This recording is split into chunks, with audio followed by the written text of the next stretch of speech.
10వ సీజన్లోకి వస్తుంది. అలాగే బిగ్ బాస్ దశావతారం 10వ సీజన్కు రెడీ, ప్రోమోతో హైప్, కంటెస్టెంట్ల వేట షూరు అంటూ కూడా నాగార్జున నిన్న 10వ సీజన్కి సంబంధించి కూడా ఒక ప్రోమోను అయితే రిలీజ్ చేశారు. దానికి సంబంధించి చూద్దాం.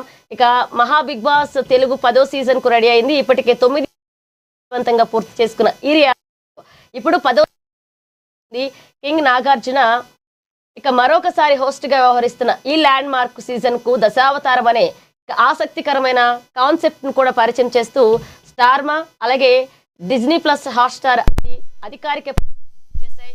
గత సీజన్లో ఉల్టా పుల్టా అంటూ కూడా భారీ ఇచ్చిన చివరికి షో రొటీన్ టాస్క్లు అలాగే గ్రూపిజం అవే గొడవలతోనే సాగిందనే విమర్శలు కూడా వచ్చాయి.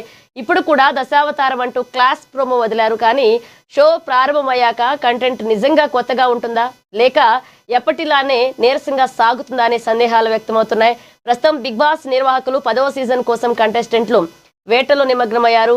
సోషల్ మీడియా ఇన్ఫ్లుయెన్సర్లు అలాగే బుల్లితెర నటీనటులు కొంతమంది వివాదాస్పద సెలబ్రిటీలను సంప్రదిస్తున్నట్లుగా కూడా తెలుస్తుంది.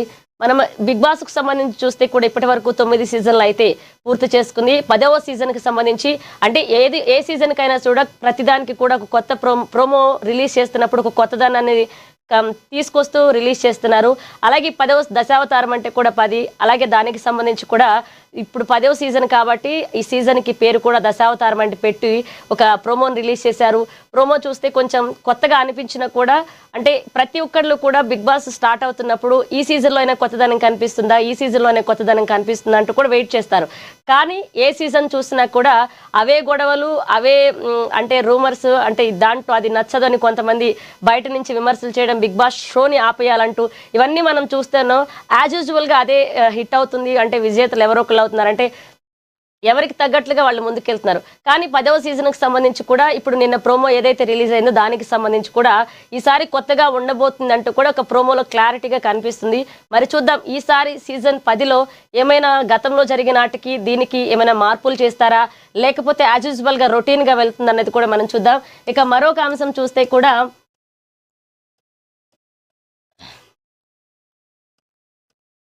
ఇక లారెన్స్ పొలిటికల్ ఎంట్రీ 11న కీలకన మనం చూస్తూనే ఉన్నాం. తమిళనాడు పొలిటికల్ ఎంట్రీలో చూస్తాం. విజయ్ కూడా ఒక పొలిటికల్ ఎంట్రీలోకి వచ్చి కూడా మంచి విజయంతో సీఎం పదవికి ఆశించారు ఆయన.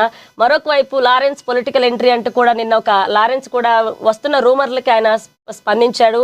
రాఘవ లారెన్స్ ప్రత్యక్ష రాజకీయాల్లోకి వస్తున్నట్లుగా స్పష్టమైన సంకేతాలు ఇచ్చారన్న టాక్ జోరుగా వినిపిస్తుంది. విజయ్ ఖాళీ చేసిన తిరుచి నుండి లారెన్స్ బరిలోకి దింపాలంటూ విజయ్ డిసైడ్ అయినట్లుగా మహాపత్రికలో కథనం ప్రచురితమైన విజయం విదితమే. అలాగే ఇక తమిళ మీడియాలోనూ దీనిపై కథనాలు రాగా ఈ నెల 11న కీలక నిర్ణయం తీసుకోబోతున్నట్లుగా రాఘవ లారెన్స్ స్వయంగా ప్రకటించారు. Tamil star hero Tamilaga Vettri Kazhagam party అధినేత సీఎం విజయ్ గతంలో తాను గెలిచిన తిరుచి ఈస్ట్ స్థానాన్ని వదులుకున్న నేపథ్యంలో ఆ సీటు నుంచి లారెన్స్ పోటీ చేయడం ఖాయమనే ప్రచారం జోరందుకుంది. ఇక లారెన్స్ కు విజయ్తో ఉన్న ఆత్మీయ సంబంధాల నేపథ్యంలో ఈ ఊహాగానాలకు మరింత బలం చేకూరింది. నా రాజకీయ ప్రయాణం తిరుచి ఈస్ట్ నియోజకవర్గం నుంచి పోటీ చేయడం గురించి సోషల్ మీడియాలో పొలిటికల్ సర్కిల్స్ లో రకరకాలుగా వార్తలు వస్తున్నాయి. వీటన్నింటికి సంబంధించి ఈ నెల 11వ తేదీన కూడా నా కార్యాచరణ ఏంటి ప్రకటించబోతున్నానంటే కూడా లారెన్స్ రాఘవ అయితే చెప్పారు. మనందరికీ తెలుసు ముందు నుంచి కూడా ఇటు సీఎం విజయ్ అలాగే రాఘవ లారెన్స్ ఇద్దరు కూడా మంచి స్నేహితులు, మంచిగా ఉంటారు. దీనికి సంబంధించి కూడా గత కొన్ని రోజులుగా మనం విజయ్ ఏ రోజైతే గెలిచాడో సీఎం పదవి ఆశించాడో ఏదైతే విజయ్ పోటీ చేసిన దగ్గర నుంచి తిరుచి స్థానం నుంచి త్రిషాను పోటీ చేస్తారంటూ, త్రిషాకు ఉప ముఖ్యమంత్రి పదవి ఇస్తారంటూ కూడా ఇవన్నీ మనం మాట్లాడుకున్న అంశాలు. కానీ ఈ రోజు ఏదైతే జరుగుతుందో అంటే త్రిషాని అక్కడి నుంచి పోటీ చేయించడం కరెక్ట్ కాదు. ఎవరైనా ఒక గట్టి వ్యక్తి ఒక మంచి వాళ్ళు రావాలంటూ కూడా మళ్ళీ అంటే చర్చించుకున్న తర్వాత నేతలందరూ కూడా దాన్ని పక్కకు పెట్టేసి మళ్ళీ దీనికి సంబంధించి కూడా ఇప్పుడు కొన్ని రోజుల నుంచి రాఘవ లారెన్స్ తిరుచి నుంచి పోటీ చేస్తున్నాడంటూ కూడా ఊహాగానాలు వస్తున్నాయి. దానికి సంబంధించి కూడా రాఘవ లారెన్స్ ఈ పొలిటికల్ కామెంట్స్కి పొలిటికల్ వీటన్నింటికి కూడా నిన్న ట్వీట్ చేశారు. ఏదైతే బయట పొలిటికల్ సర్కిల్స్లో వస్తున్న రూమర్స్ అన్నింటికీ కూడా వస్తున్న గాసిప్స్ అన్నింటికీ కూడా నేను ఈ నా భవిష్యత్ కార్యాచరణపై ఈ నెల 11వ తేదీన ఒక ప్రకటన అయితే చేస్తానంటూ కూడా ఆయన ఒక క్లారిటీ ఇచ్చారు. అంటే మనం దాదాపు అనుకోవచ్చు అక్కడి నుంచి పోటీ చేస్తారా మరి లేకపోతే ఖచ్చితంగా ఏదేమైనా అయినా కూడా ఆయన పొలిటికల్ ఎంట్రీ అనేది రాబోతుంది. చూద్దాం మరి దానికి సంబంధించి ఏం జరుగుతుంది అన్నది కూడా. ఇక మరొక అంశం చూస్తే జిహెచ్ఎంసీ ఎన్నికల్లో కాంగ్రెస్ గెలుపు అంటూ కూడా టీపీసీసీ మహేష్ కుమార్ గౌడ్ చెప్పుకుంటూ వస్తున్నారు.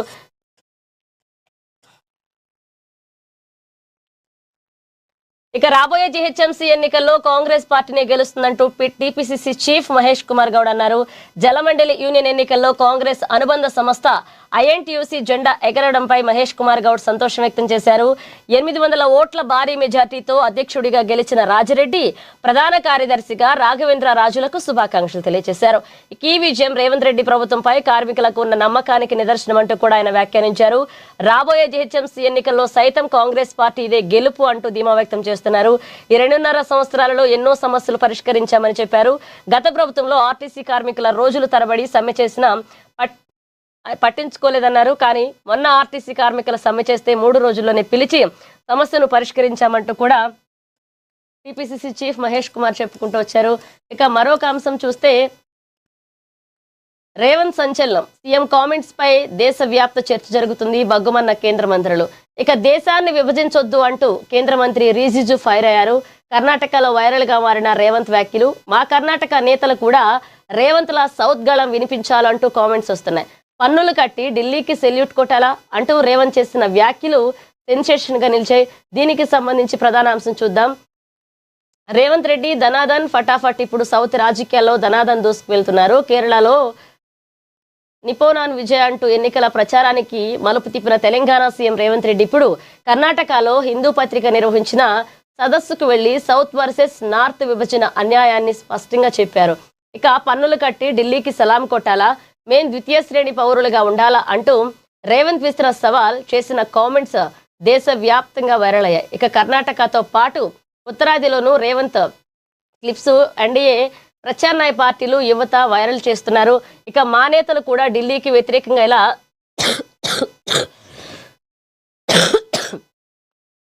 దక్షిణాది గలం విప్పాలి అంటూ కూడా రేవంత్ వ్యాఖ్యలు చేశారు. దానికి సంబంధించి కూడా బయట వ్యాఖ్యలు కూడా వస్తున్నాయి. దీనికి సంబంధించి ప్రధానంగా చూస్తే ఇక రేవంత్ వ్యాఖ్యలు తీవ్ర స్థాయిలో చర్చగా మారడంతో కేంద్ర సర్కార్ కంగుతింది. పునర్విభజన బిల్లును గట్టెక్కించాలని అసపోహలు పెడుతున్న బీజేపీకి మళ్లీ రేవంత్ రెడ్డి ఇందులో జరిగే అన్యాయాన్ని బలంగా చెప్పడంతో కేంద్ర మంత్రులు స్పందించారు. సీఎం రేవంత్ రెడ్డిపై అటాక్ మొదలు పెట్టారు. ప్రధానమంత్రి నార్త్, రాష్ట్రపతి నార్త్, కేంద్ర హోంమంత్రి అలాగే రక్షణ మంత్రి అందరూ కూడా నార్తే. ఇక మా సౌత్ ఈ దేశానికి ఇచ్చే కాంట్రిబ్యూషన్ ఎంత, మా రాజకీయ వాటా ఎంత అంటూ సీఎం చేసిన వ్యాఖ్యలు దుమారం రేపుతున్నాయి. సౌత్ లో కాంగ్రెస్ తిరుగులేని శక్తిగా ఉండగా ఒక్క ఏపీ మినహా సౌత్ అంతా కాంగ్రెస్ ప్రభుత్వాలదే కొలువు తీరున్నాయి. దీంతో ఇక్కడ ప్రజలను మెప్పించడం బీజేపీకి కత్తి మీద సామే. ఇక దేశాన్ని విభజించవచ్చు అంటూ కేంద్ర మంత్రి కిరణ్ రిజిజు ఫైర్ అయ్యారు. రాజకీయ ప్రయోజనాల కోసం ఉత్తరాది దక్షిణాది అంటూ దేశాన్ని విభజించే ప్రత్యామ్నాయాలు మానుకోవాలని కేంద్ర మంత్రి కిరణ్ రిజిజు అన్నారు. ప్రాంతీయ భేదాలతో ప్రజల మధ్య అగాధాన్ని సృష్టించడం దేశ సమగ్రతకు ఏమాత్రం శ్రేయస్కరం కాదు అంటూ ఆయన స్పష్టం చేశారు. ఇక రాజ్యాంగ పదవుల్లో అన్ని ప్రాంతాలకు అన్ని వర్గాలకు అత్యంత సముచిత స్థానం దక్కిందని, ఎక్కడ ఎలాంటి వివక్షకు తావు లేదని ఆయన ఉద్ఘాటించారు. బాధ్యతాయుతమైన ముఖ్యమంత్రి పదవిలో ఉన్న వ్యక్తులు ఇలాంటి సంకుచిత వ్యాఖ్యలు చేయడం తగదన్నారు. వీటిపై సుదీర్ఘ విరమణిచ్చారు. మరొక వైపు కేంద్ర మంత్రి కిషన్ రెడ్డి కూడా సీఎం రేవంత్ రెడ్డిపై ఎన్నడూ లేని స్థాయిలో ఫైర్ అయ్యారు. జాతీయ స్థాయిలో రేవంత్ వ్యాఖ్యలు బలంగా వెలువడడంతో బీజేపీ అలర్ట్ అయింది. మరి చూద్దాం రేవంత్ చేసిన వ్యాఖ్యలు. ఇప్పుడే కాదు, రేవంత్ రెడ్డి ఇక్కడ ఎట్లయితే మాట్లాడతాడో అలాగే సౌత్కి వెళ్ళి కానీ అంటే కర్ణాటకకి వెళ్ళి కూడా ప్రతి ఎన్నికల ప్రచారంలో కూడా అంటే అక్కడ పాలిటిక్స్కి ఇక్కడ పాలిటిక్స్కి తేడా ఉన్నా కానీ అంటే కాంగ్రెస్ ప్రభుత్వాలు అక్కడ అంటే కాంగ్రెస్కి సంబంధించి తెలంగాణలో ప్రభుత్వం ఉంది, అక్కడ కూడా కాంగ్రెస్కి సంబంధించిన ప్రభుత్వాలు ఉన్నాయి. కాబట్టి రేవంత్ యాజ్ యూజువల్గా కూడా ఇక్కడ ఎలా మాట్లాడతాడో అక్కడికి వెళ్ళి కూడా అంటే నాయకులందరూ వాళ్లే కాబట్టి అంటే అక్కడికి వెళ్ళి కూడా ఆయన మాట తీరు అన్ని అట్లానే ఉంటాయి, గట్టిగానే మాట్లాడుతుంటారు. దానికి సంబంధించి ప్రధానంగా చూస్తే సౌత్ లో అందరూ కేంద్ర మంత్రి కాడి నుంచి రక్షణ మంత్రి కాడి నుంచి అందరూ సౌత్ లో మంత్రులు ఆళ్లే ఉన్నారు. అంటే గట్టి పోటీ మాత్రం కాంగ్రెస్ కుంది. అన్ని రాష్ట్రాలు కూడా కాంగ్రెస్ నిలబడింది సౌత్ నుంచి. సో దానికి సంబంధించి కూడా బీజేపీ ఒక వెనకడుగేస్తుందంటే వీటన్నిటిని దృష్టిలో పెట్టుకునే ఇప్పుడు రేవంత్ రెడ్డి ఒక కౌంటర్ ఇచ్చారని కూడా ఇంకా భావించాల్సిన పరిస్థితి కూడా వచ్చింది. దీనికి సంబంధించి ఇప్పుడు బీజేపీ రివర్స్ అయింది. అంటే అలాంటి మాటలు ఎలా మాట్లాడతారంటూ దీనికి సంబంధించి కూడా చూద్దాం. మరి ముందు ఎలాంటి వ్యాఖ్యలు వస్తాయి. ఇప్పటికే కిరణ్ రిజిజు మాట్లాడిన మాటలకి రేవంత్ మాట్లాడిన మాటలకి అయితే విమర్శలు వస్తున్నాయి. ఇక మరొక అంశం చూస్తే కిషన్ రెడ్డి బరాబర్ నీ సంగతి ఏంటో తేలుస్తామంటూ కూడా రేవంత్ రెడ్డి మాట్లాడారు. కిషన్ రెడ్డి నన్ను ఎవరు అడ్డుకోలేరని చెప్తున్నావు, ఈ నెల 15 తర్వాత బరాబర్ నీ సంగతి తేలుస్తాం, మా RRR ఎందుకు అనుమతులు రావో, మా రైతుల వడ్లు ఎందుకు కొనరో, మా మెట్రోకు ఎందుకు అనుమతులు రావో అని తేలుస్తాం, ఇక కార్యాచరణ ప్రకటిస్తా అంటూ ముఖ్యమంత్రి రేవంత్ రెడ్డి కేంద్ర మంత్రి కిషన్ రెడ్డిపై మరొకసారి ఫైర్ అయ్యారు. జీహెచ్ఎంసీని పరిపాలనా సౌలభ్యం కోసమే 3 కార్పొరేషన్లుగా విభజించామని, ఎన్నికల్లో లబ్ధి కోసమే విభజించినట్లుగా వస్తున్న ఆరోపణల్లో నిజం లేదు అంటూ సీఎం పేర్కొన్నారు. ఉప్పల్ బగాయత్లో మల్కాజ్గిరి మున్సిపల్ కార్పొరేషన్ భవనానికి శంకుస్థాపన చేసిన అనంతరం సీఎం ప్రసంగించారు. నగరంలో ప్రజలు ఏ పని కావాలన్నా ట్యాంక్ బండ్ వద్దకే వెళ్లాల్సి వస్తుందని, అంత దూరం వెళ్లి ప్రజలు ఇబ్బంది పడకుండా ఉండేందుకే కార్పొరేషన్లు విభజించామన్నారు. అలాగే మల్కాజ్గిరి అభివృద్ధి కోసం ఎన్ని నిధులు కావాలన్నా ప్రభుత్వం నుంచి ఇచ్చే బాధ్యత తనదేనంటూ కూడా స్పష్టం చేశారు. ఎంపీగా చేయలేని పనులన్నీ ఇప్పుడు సీఎంగా ఉండి చేసేందుకు సిద్ధంగా ఉన్నారన్నారు. తాను ఎన్నికలన్నప్పుడే మాత్రమే రాజకీయాలు చేస్తారని, ఆ తర్వాత అభివృద్ధి అజెండాగా ముందుకు వెళతామన్నారు. జూన్ 15 తేదీ తర్వాత మెట్రో విస్తరణకి అనుమతులు, RRRకు పర్మిషన్, రాష్ట్రంలో వడ్లు కొనడం, మూసి ప్రక్షాళనకు అనుమతులు రాకుంటే బరాబర్ కిషన్ రెడ్డి సంగతి ఏంటో చూస్తామంటూ కూడా సీఎం రేవంత్ రెడ్డి మరొకసారి హెచ్చరించారు. ఆ పార్టీలోనే ఉండి పక్క పార్టీలో వాళ్ళకి సపోర్ట్ చేస్తారని సొంత పార్టీ వాళ్ళే కిషన్ రెడ్డి గురించి చెప్తున్నారంటూ కూడా సీఎం విమర్శించారు. బీజేపీలో ఉంటూ కేటీఆర్తో మాట్లాడతారని చెప్తున్నారు. ఎన్నికలున్నప్పుడు రాజకీయాలు చేద్దామని, మిగతా సమయాల్లో ప్రజా సమస్యలపై దృష్టి పెట్టి పరిష్కరించి రాజకీయాలకు అతీతంగా అభివృద్ధి చేసుకుందామంటూ కూడా సీఎం రేవంత్ రెడ్డి నిన్న ఏదైతే శంకుస్థాపన కార్యక్రమంలో పాల్గొని విమర్శించారు. కిషన్ రెడ్డిపై కూడా ఫైర్ అయ్యారు.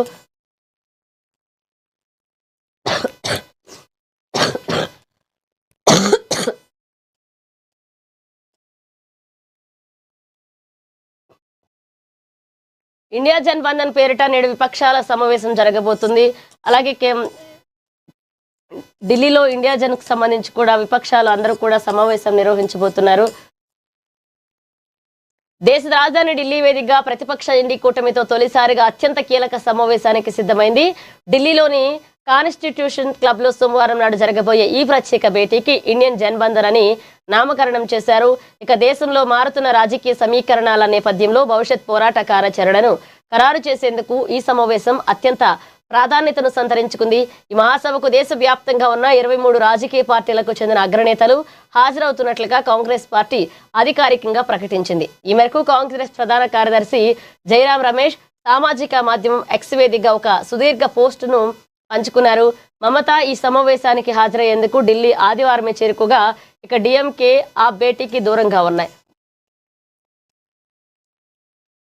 భారత్లో జననాల రేటు క్షీణిత, భారతదేశంలో జననాల రేటు గణనీయంగా తగ్గుతుండడం పడుతుందన్న అంశం ఇప్పుడు అంతర్జాతీయంగా చర్చనీయాంశంగా మారింది. ప్రపంచ కుబేరుడు, ప్రముఖ అంతరిక్ష పరిశోధన సంస్థ space X CEO Elon Musk దేశంలోని జనాభా గమనాలపై చేసిన తాజా సామాజిక మాధ్యమ పోస్టు ప్రపంచ వ్యాప్తంగా అందరి దృష్టిని ఆకర్షించింది.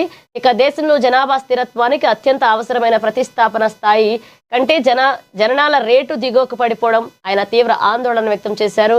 ఇక ఏపీకి సంబంధించి చూస్తే కూడా 1.4గా ఉంది ఏపీలో, తెలంగాణలో 1.5గా ఉంది. వీటన్నింటినీ భిన్నంగా ఉత్తరాది రాష్ట్రాలైన రాజస్థాన్లో 2.1, ఉత్తరప్రదేశ్లో 2.4, బీహార్లో 3.0 లో మాత్రం ఈ రేటు ఇప్పటికీ ఎక్కువగా ఉండడం గమనార్హం. దీని ప్రకారం చూస్తే మరొక 15-20 ఏళ్ల తర్వాత ఉత్తరప్రదేశ్, బీహార్లకు జనాభాకు సౌత్ పాపులేషన్ భారీ తేడాగా రానున్నట్లుగా కూడా ఇక ఐక్యరాజ్య సమితి నివేదిక హెచ్చరికలో తేలింది.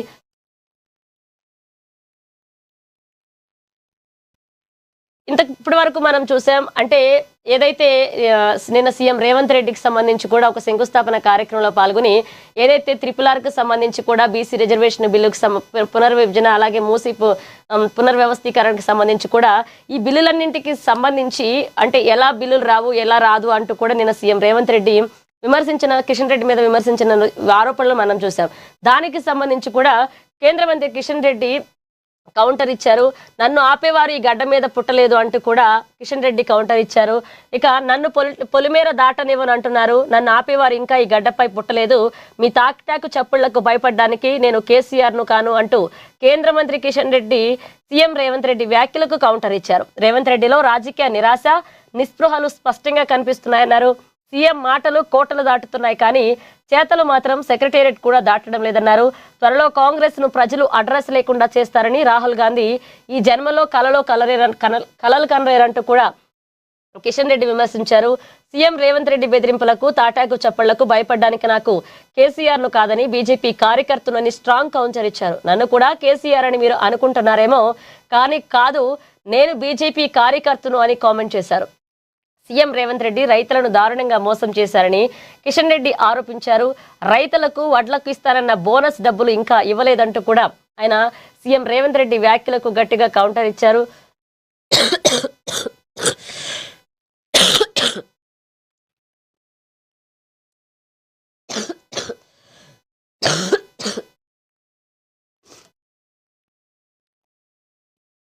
మనం చూసాం ఇప్పటి వరకు తెలంగాణకు సంబంధించి కూడా ప్రభుత్వ పాఠశాలలన్నింటికి కూడా జూన్ 12వ తేదీ వరకు గవర్నమెంట్ హాలిడేస్ ఇచ్చారు. అలాగే ఈ నెల 12వ తారీఖు వరకు కూడా గవర్నమెంట్ హాలిడేస్ అన్న అయిపోతాయి, పిల్లలు బడికి వెళ్ళాలి. కానీ నిన్న తెలంగాణ ప్రభుత్వం అదే సెలవుల్ని జూన్ 15 వరకు బడులను పునఃప్రారంభించాలంటూ కూడా మరొక 4 రోజులు సెలవుల్ని పెంచుతూ ఉత్తర్వులు జారీ చేసింది. వేసవి సెలవుల అనంతరం పాఠశాలను పునఃప్రారంభం కోసం ఎదురు చూస్తున్న విద్యార్థులు, తల్లిదండ్రులకు తెలంగాణ రాష్ట్ర ప్రభుత్వం ఊరటనిచ్చిన కీలక అప్డేట్ ఇచ్చింది. ముందుగా ప్రకటించిన అకాడమిక్ క్యాలెండర్ ప్రకారం జూన్ 12న బడులు తెరుచుకోవాల్సి ఉండగా ఆ తేదీని మారుస్తూ రాష్ట్ర విద్యాశాఖ తాజాగా నిర్ణయం తీసుకుంది. వేసవి సెలవులు మరొక 3 రోజుల పాటు పొడిగిస్తూ జూన్ 15వ తేదీన పాఠశాలలను పునఃప్రారంభించాలంటూ కూడా తెలంగాణ ప్రభుత్వం కీలక ఆదేశాలు జారీ చేసింది.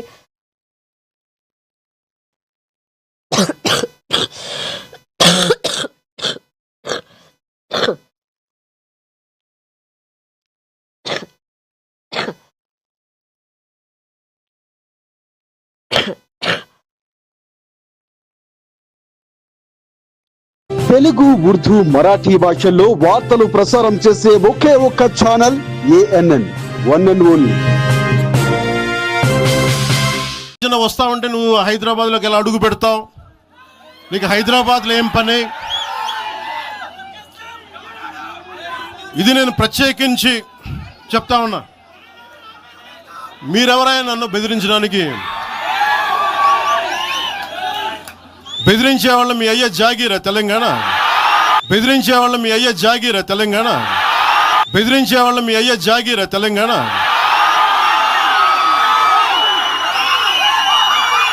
నా మీద దాడులు చేస్తా ఉన్నారు కదా. నాకు తెలంగాణలో బెదిరింపుల కంటే కూడా ఆంధ్రాలో బెదిరింపులు ఎక్కువ. నాకు తెలంగాణలో బెదిరింపుల కంటే కూడా ఆంధ్రాలో బెదిరింపులు ఎక్కువ. నాకు తెలంగాణలో ఇంకా రానివ్వు అంటారు నన్ను. భారత్ లో జననాల ఉండగా ఆ తేదీని మారుస్తూ రాష్ట్ర విద్యాశాఖ తాజాగా నిర్ణయం తీసుకుంది. వేసవి సెలవులు మరొక 3 రోజుల పాటు పొడిగిస్తూ జూన్ 15వ తేదీన పాఠశాలలను పునఃప్రారంభించాలంటూ కూడా తెలంగాణ ప్రభుత్వం కీలక ఆదేశాలు జారీ చేసింది.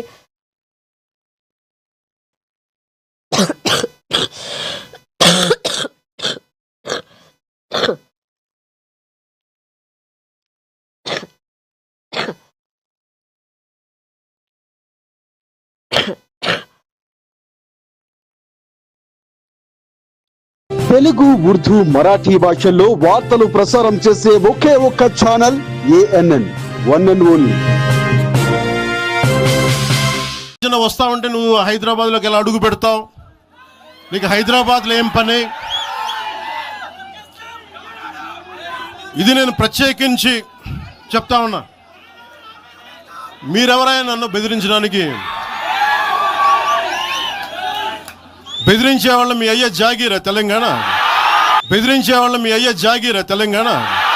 బెదిరించే వాళ్ళ మీ అయ్య జాగీరా తెలంగాణ?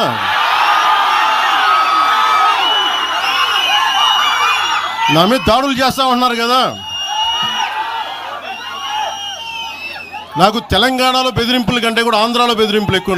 నాకు తెలంగాణలో బెదిరింపుల కంటే కూడా ఆంధ్రాలో బెదిరింపులు ఎక్కువ. నాకు తెలంగాణలో ఇంకా రానివ్వు అంటారు నన్ను. ఆంధ్రాలో అయితే తల తీసేయనంటారు. కింగ్స్ అండ్ క్వీన్స్ పబ్ వ్యవహారాన్ని ఆమె స్వయం కూడా SOT పోలీసులు ఒక 4 నిందితులను అయితే అదుపులోకి తీసుకున్నారు.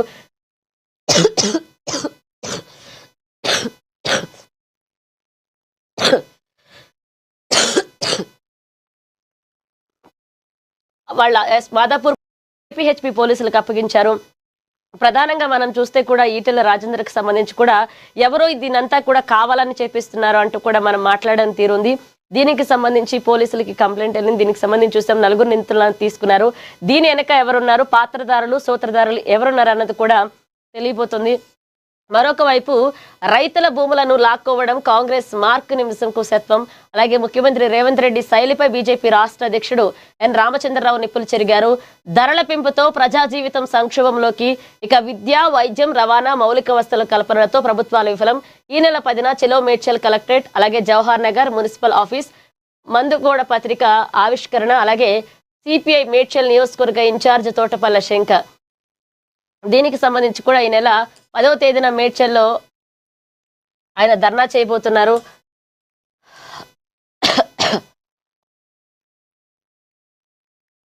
ఇక తమిళ రాజకీయాల్లో ప్రకంపనలు. తమిళనాడు రాజకీయాల్లో అనూహ్య అత్యంత కీలక పరిణామాలు చోటు చేసుకుంటున్నాయి. భారతీయ జనతా పార్టీ రాష్ట్ర అధ్యక్ష పదవికి పార్టీ ప్రాథమిక సభ్యత్వానికి రాజీనామా చేసిన మాజీ ఐపీఎస్ అధికారి అన్నమలై ఏ మాత్రం ఆలస్యం చేయకుండా తన భవిష్యత్ రాజకీయ కార్యాచరణను ప్రకటించారు. జూన్ 5వ తేదీన కమలం పార్టీతో బంధం తెచ్చుకున్న ఆయన సరికొత్త దిశలో అడుగులు వేస్తూ విధి లీడర్ పేరుతో ఒక నూతన ప్రజా ఉద్యమానికి శ్రీకారం చుట్టారు. దేశ మాజీ రాష్ట్రపతి ఏపీజే అబ్దుల్ కలాం ఆలోచనలు, సిద్ధాంతాల స్ఫూర్తితో ఈ నివేదికను తీర్చిదిద్దినట్లుగా కూడా ఆయన ప్రకటించారు. ఈ నూతన ఆవిష్కరణలకు ప్రజల నుంచి అపూర్వ స్పందన లభిస్తుంది. చూద్దాం మరి ఆయన పార్టీకి రాజీనామా చేసి కూడా నేను కొత్త పార్టీని పెట్టబోతున్నాను, సింగిల్ గా పోటీ చేస్తానంటూ కూడా ఆయన చెప్తున్నారు. చూద్దాం మరి ఏమవుతుందో. అధిక ధరలు, మహిళలపై జరుగుతున్న అన్యాయాలపై కళాజాత కార్యక్రమాలు నిర్వహిస్తున్నారు. అధిక ధరలు, మహిళలపై జరుగుతున్న అన్యాయాలపై నిత్యం ప్రజలు ఎదుర్కొనే సమస్యలపైన కళాజాత కార్యక్రమాలు రూపొందిస్తామంటూ మేడ్చల్ జిల్లా ప్రజా నాట్య మండలి గౌరవ అధ్యక్షులు వై నాగేశ్వరరావు తెలియజేశారు.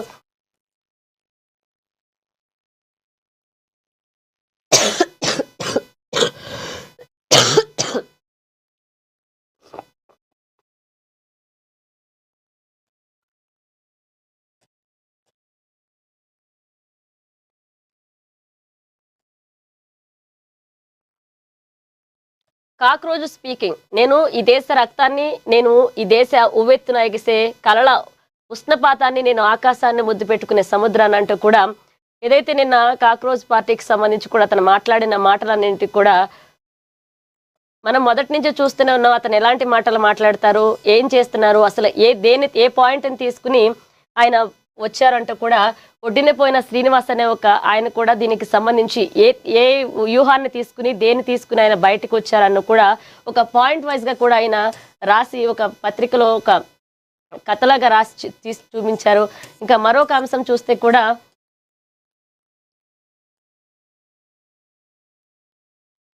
థ్రేడ్ పోచంపల్లి చేనేత వస్త్ర ప్రదర్శనకు చివరి రోజు భారీగా సందర్శకులు. అలాగే పాత బోర్డు భూముల జోలికి వెళ్లొద్దంటూ కూడా ఫారెస్ట్ అధికారులకు ఎమ్మెల్యే పాయం హెచ్చరించారు. 30 ఏళ్లుగా సాగు చేస్తున్న పోడు భూములపై ఇబ్బందులు పెట్టద్దు. ఎమ్మెల్యే పాయం వెంకటేశ్వర్లు కొత్త పోడు కొట్టవద్దంటూ గిరిజనులకు సూచించారు.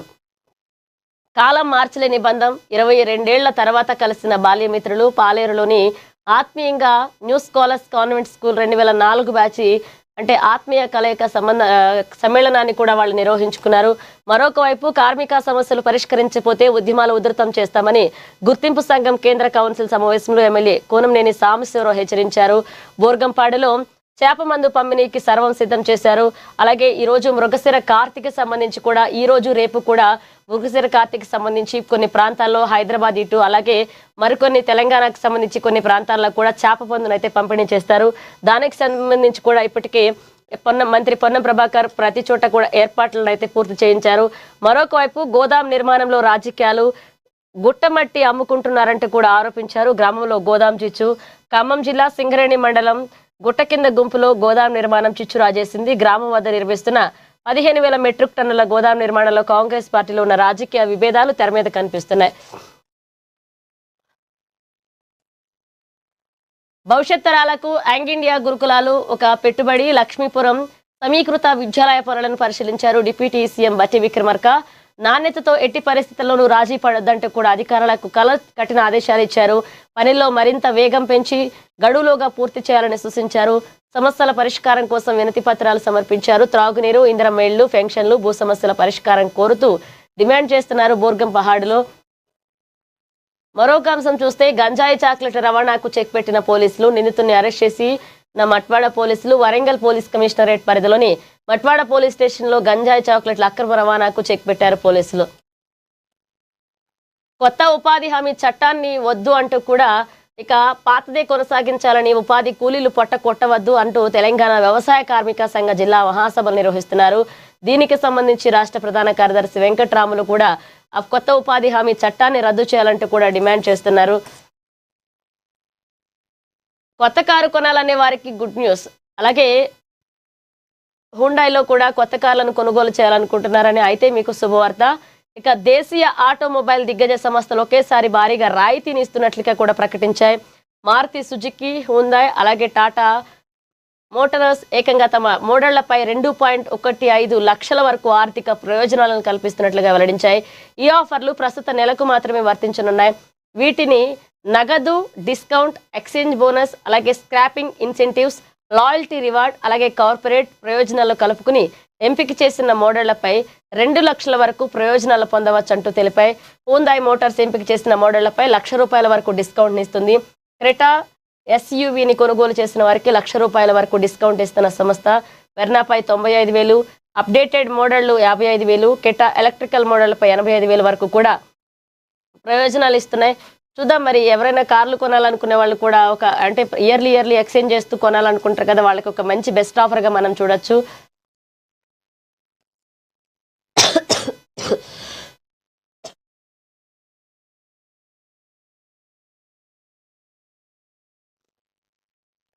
ఇక ఇంటర్నేషనల్ కి సంబంధించి కూడా మరొక అంశాన్ని చూద్దాం. ఇక ట్రంప్ బృందం నుంచి తప్పుకున్నారు ఏఐ సలహాదారు. వైట్ హౌస్ ఏఐ సలహాదారు శ్రీరామ్ కృష్ణ రాజీనామా చేశారు. ఈ నెలాఖరున పదవి నుంచి తప్పుకుంటున్నట్లుగా ఆయన ప్రకటించారు. డొనాల్డ్ ట్రంప్ పాలనలో శ్రీరామ్ కీలక పాత్ర పోషించారు. 18 నెలల పాటు ఆయన సేవలందించారు. తాను కొంతకాలం విరామం తీసుకుని ఆ తర్వాత అమెరికా ఎదుర్కొంటున్న ప్రధాన ఏఐ సంబంధిత సవాళ్లపై తిరిగి పనిచేస్తాను అంటూ కూడా ఆయన సోషల్ మీడియాలో పోస్ట్ చేశారు.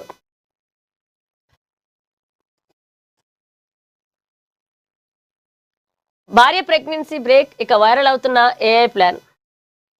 ఇక భార్యాభర్తలు ఇద్దరు సంపాదిస్తున్నప్పుడు ఆర్థికంగా ఎలాంటి ఇబ్బందులు ఉండవు. కానీ ఫ్యామిలీ ప్లానింగ్ లేదా ప్రెగ్నెన్సీ కారణంగా భార్య ఉద్యోగానికి 1-2 ఏళ్లు బ్రేక్ ఇవ్వాల్సి వస్తే ఒకేసారి వచ్చే ఆదాయం సగానికి పైగా తగ్గిపోతుంది. ఇక సరిగ్గా ఇలాంటి పరిస్థితిని ఎదుర్కొంటున్న ఒక ఉద్యోగి 22 లక్షల వార్షిక ఆదాయం ఉన్న తమ కుటుంబానికి సింగిల్ ఇన్కమ్తో ఎలా ప్లాన్ చేయాలని చాట్‌జీపీటీని ప్రశ్నించాడు.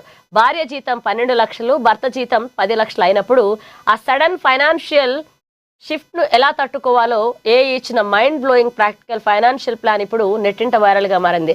బ్రేక్ కు ముందే పక్కా ప్లానింగ్. ఫేజ్ 1, భార్య ఉద్యోగానికి విరామం ప్రకటించడానికి 3 నుండి 12 నెలల ముందే కఠినమైన ఆర్థిక క్రమశిక్షణ అవసరం అంటూ కూడా చాట్‌జీపీటీ స్పష్టం చేసింది. ఇక ముందుగా 9 నుండి 12 నెలలు కుటుంబ ఖర్చులకు సరిపడా ఎమర్జెన్సీ ఫండ్ ను లిక్విడ్ అకౌంట్ లో సిద్ధం చేసుకోవాలని, పర్సనల్ లోన్లు వంటి అధిక వడ్డీ అప్పులను వెంటనే తీర్చేయాలని, ఇక అత్యంత ముఖ్యంగా మెటర్నిటీ బెనిఫిట్స్ ఉన్న హెల్త్ ఇన్సూరెన్స్ పుట్టినరోజు నుంచే శిశువుకు వర్తించేలా ఫ్యామిలీ ఫ్లోటర్ పాలసీ తీసుకోవాలంటూ కూడా ప్రెగ్నెన్సీ ఖర్చుల కోసం సాధారణ డెలివరీకి 50,000 నుండి 1,50,000 వరకు ప్రీమియం, ఆసుపత్రుల కోసం 2.5 నుండి 6 లక్షలు, అలాగే ఎమర్జెన్సీ ఎన్ఐసి వార్డుల కోసం 3 నుండి 5 లక్షల బంపర్ ఫండ్ ను ముందే దాచాలంటూ కూడా ఏఐ చెప్పింది. ఒకే జీతంతో నెట్టుకు రావడం కష్టం అంటూ కూడా కుటుంబ ఆదాయంలో 55% మాయమైనప్పుడు అది కేవలం బడ్జెట్ సమస్యలు మాత్రమే కాదు, మానసిక ఒత్తిడికి కూడా కారణమవుతుంది. అంటే చాలా మంది ఏదైనా ఒక డౌట్ వస్తేనో ఎలా చేయాలో తెలియక చాట్‌జీపీటీని లేకపోతే ఏఐని సంప్రదిస్తూ ఉంటారు. కానీ వీళ్ళు అంటే దాదాపు 22 లక్షలు ఒక నెలకు వచ్చేసి వాళ్ళిద్దరికి, వైఫ్ అండ్ హస్బెండ్ కి 22 లక్షల శాలరీ వస్తుంటే ఒక ప్రెగ్నెన్సీని లేకపోతే ప్రెగ్నెన్సీ ప్లాన్ చేసుకుని ఎలా బతకాలి, ఒకవేళ వస్తే ఒకళ్ళు జాబ్ మానేస్తే కష్టం, ఒక శాలరీతో ఎలా బతకాలంటూ వాళ్ళకి డౌట్ వచ్చి చాట్‌జీపీటీని అడిగితే, అంటే ఇట్లాంటి విషయాల్లో కొన్ని క్లారిటీ వస్తే నమ్మొచ్చు, కానీ కొన్ని ఎలా చనిపోవాలి, ఎలా చేయాలి, ఇట్లాంటివి కూడా చాట్‌జీపీటీని అడుగుతుంటున్నారు. కానీ ఇది ఎంతవరకు కరెక్ట్ అనుకోవచ్చు, కానీ కొన్ని విషయాల్లో ఇలాంటి డెసిషన్స్ తీసుకోవడం కూడా రాంగ్ అని మనం అనుకోవాలి. వీళ్ళ విషయం చూస్తే కూడా కరెక్ట్, అంటే వాళ్ళకి ఏం చేయాలి, ఎలా ముందుకు వెళ్ళాలి అన్న దానికి ఒక ప్లానింగ్ అయితే బాగుంది. చూద్దాం మరి ముందు ఏఐ ఎలాంటి సలహాలు ఇస్తుంది ఏంటనేది కూడా. ఇంకా ప్రధానంగా మనం చూస్తే కూడా ఈరోజు మహాదిన పత్రికలో అంటే తెలంగాణకు సంబంధించి చూస్తే కూడా ఇటు సీఎం రేవంత్ రెడ్డి బీజేపీకి సంబంధించి బీజేపీ వాళ్ళ మీద కూడా మీరు ఎలా అనుమతులు ఇవ్వరో మేము ఎలా ముందుకు వెళ్ళమో ఈ నెల 15 తర్వాత చూడండి అంటూ కూడా కేంద్ర మంత్రి కిషన్ రెడ్డికి కౌంటర్ ఇచ్చారు. దానికి సంబంధించి కేంద్ర మంత్రి కిషన్ రెడ్డి కూడా కౌంటర్ ఇచ్చారు. ఇది నీ ఊరు కాదు, నీది కాదు, ఇది నా అడ్డ, నేను ఇక్కడి నుంచి నన్ను పంపించేది దానికి మీరెవరు అంటూ కూడా ఆయన కూడా సీఎం రేవంత్ రెడ్డికి కౌంటర్ ఇచ్చారు. నేను కేసీఆర్ని కాదు బీజేపీ కార్యకర్తని అంటూ కూడా ఆయన ఒక కౌంటర్ ఇచ్చారు. మరి చూద్దాం ఈ నెల 15 తర్వాత తెలంగాణ రాజకీయాల్లో మళ్ళీ ఎట్లాంటి పరిస్థితులు వస్తాయో. మరొక అంశం చూస్తే ఇప్పుడు రాఘవ లారెన్స్కి సంబంధించి కూడా ఈ నెల 11 తర్వాత కూడా ఆయన ఎక్కడి నుంచి పోటీ చేయబోతున్నారు, ఆయన భవిష్యత్ కార్యాచరణకు సంబంధించి కూడా ఒక క్లారిటీ ఇవ్వబోతున్నారు. ప్రధానంగా చూస్తే ఇది ఈ రోజు మహాదినపత్రికకి సంబంధించి కూడా ఇంపార్టెంట్ అప్డేట్ అయితే ఇది ఉంది. చూస్తుండండి ANN.